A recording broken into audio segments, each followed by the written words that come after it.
আপোনালোক সকলোকে নতুন বছৰৰ লগতে মাঘ বিহুৰ শুভেচ্ছা জনালোঁ। আৰু মই এতিয়া বৰ্তমান গৈ আছোঁ পামহি। কাৰণ নতুন বছৰত এবাৰ হ'লেও মন্দিৰ দৰ্শন কৰাটো ভাল। যোৱা বছৰটো যেনেকৈ গৈছে সকলোৱে জানে, যাতে এই বছৰটো ভালে ভালে যায় তাৰে কামনা কৰিছোঁ। লগতে আপোনালোকৰ যাতে এই বছৰটো বহুত ভালদৰে পাৰ হয় তাৰে কামনা কৰিছোঁ।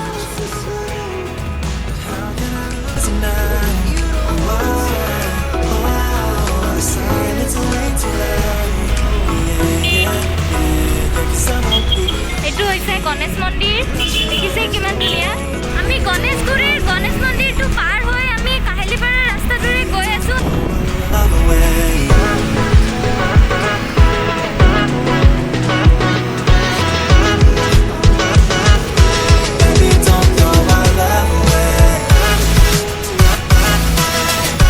আৰু আপোনালোকৰ যদি এই ভিডিঅ'টো ভাল লাগে তেনেহ'লে মোক like, share, comment and subscribe কৰি যাব নাপাহৰিব। লগতে ওচৰত থকা বেল আইকনটো ক্লিক কৰি দিব, যাতে মই যেতিয়াই নতুন ভিডিঅ' আপলোড কৰোঁ আপোনালোকে ন'টিফাই হৈ যায়।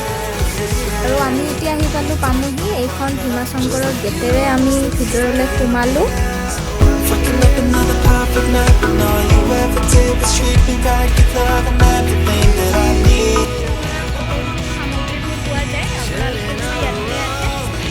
নিশ্চিন্ত মনে আহিব পাৰে। আৰু ইয়াতে যিহেতু দেখিছেই পাছফালে গোটেইখিনি বস্তু আছে, চ' আপোনালোকে আহিলে ইয়াৰ পৰাই ল'ব। কাৰণ ওপৰত চাকি বন্তি ফল মূলৰ দোকান নাই যিহেতু, সেইবাবে তলতেই বহুত সুন্দৰভাৱে এনেকৈ দোকান দিছে। ইয়াতে পূজা কৰাৰ সকলো সামগ্ৰী আপোনালোকে পাব। ঘৰৰ পৰা যদি আপোনালোকে নানে তেনেহ'লে ইয়াৰ পৰাই নিশ্চিন্ত মনে ল'ব পাৰে। আমিও ইয়াৰ পৰা লৈ ল'লোঁ।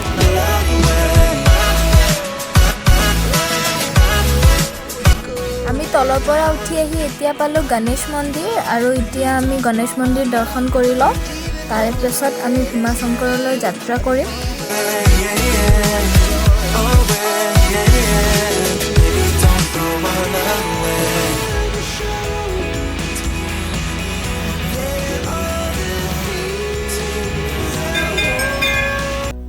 Chase you until the moonlight, baby.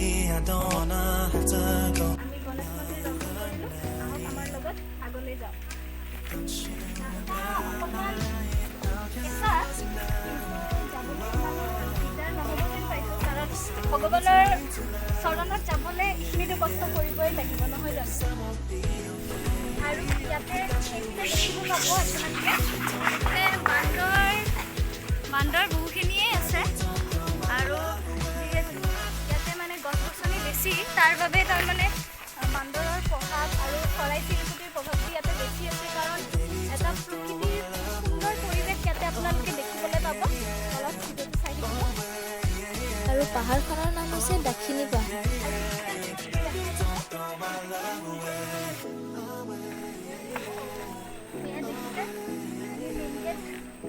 ৰাস্তাটো এতিয়া বনাইহে আছে।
আৱাৰ্ছ এনেদৰে পানী বৈ গৈ থাকে আৰু এই পাথৰবোৰৰ মাজত এটা শিৱলিংগ আছে, যিটো শিৱলিংগ এতিয়াতো আপোনালোকে দেখা নাপাব, যিহেৰে ফুলবোৰেৰে ঢাক খাই গৈছে আৰু শিৱলিংগটোক এনেদৰেই তাৰমানে পানী অৰ্পণ কৰি থাকে।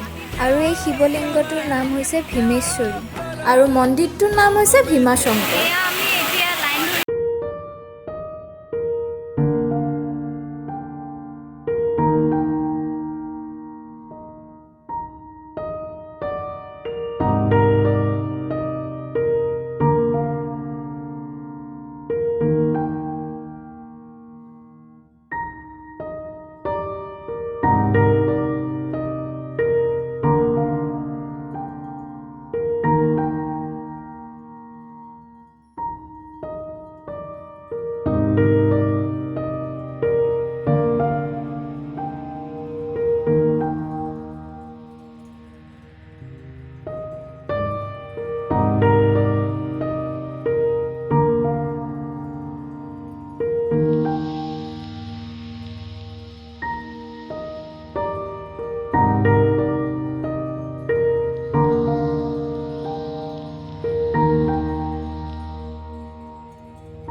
এইটো হ'ল মানে আমাৰ এই যে এৰিয়াটো হ'ল দাক্ষিণীপুৰ বুলি কয়।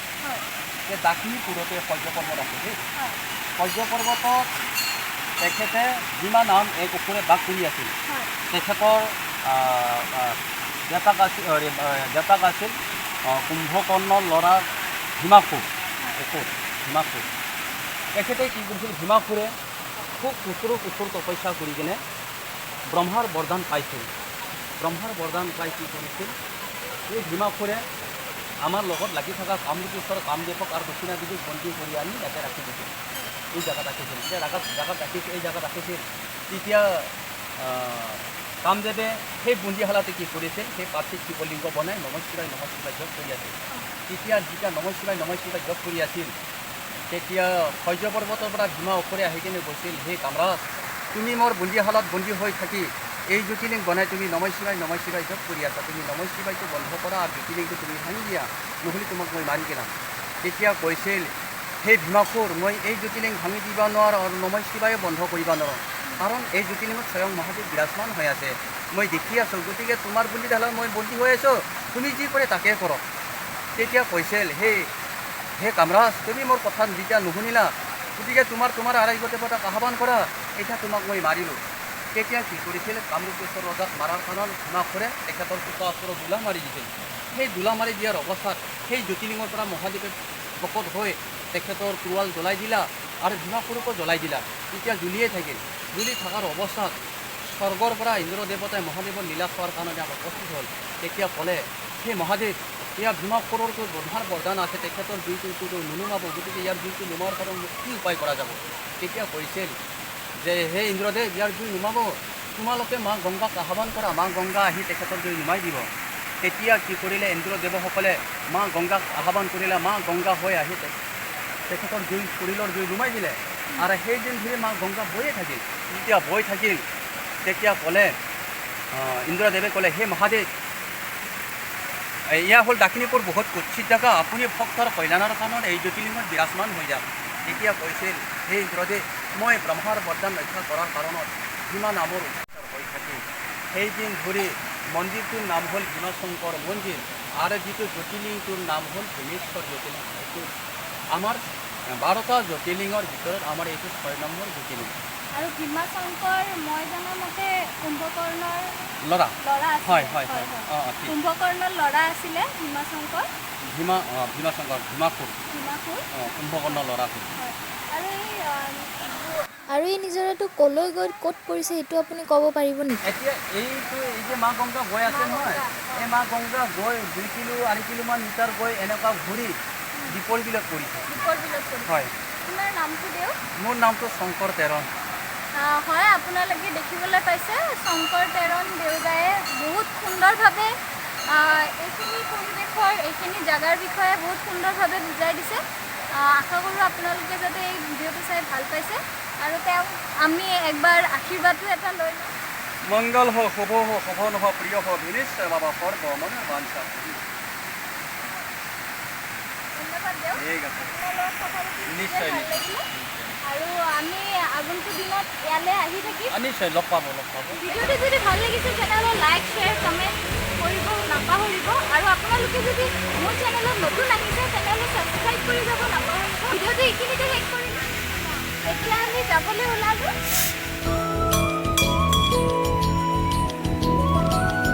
ইয়াতে ভক্তিৰ ভাৱত কোনোবাই নাহি মানে ইয়াতে অলপ লাইন মাৰাৰ মানে প্ৰচেছ চলি আছে। এয়া চাব পাৰে আপুনি। এয়া আগতে গৈ আছে সুন্দৰী মহিলা। এইকেইজনীয়ে গৈ আছে Another night ruined, I don't even know when. Came this way. Now you're acting so different than when we had it easy. ভাগিলিছে চাই লওক ভালকে। সঁচাকে দিছে ভাই এইবোৰ নিদিবা নে কিন্তু আমাৰ ফাউলটো হৈছে কেইজনী ছোৱালী এয়া কেমেৰামেন বিজয় লগত বসন্তী এয়া বসন্তী চাওক এইজন বসন্তী চাওক এইজনী ছোৱালী চকু মেলি চাই লওক যদি আপোনালোকে চশমাৰ পাৱাৰ বঢ়াই লওক এইজনী ছোৱালী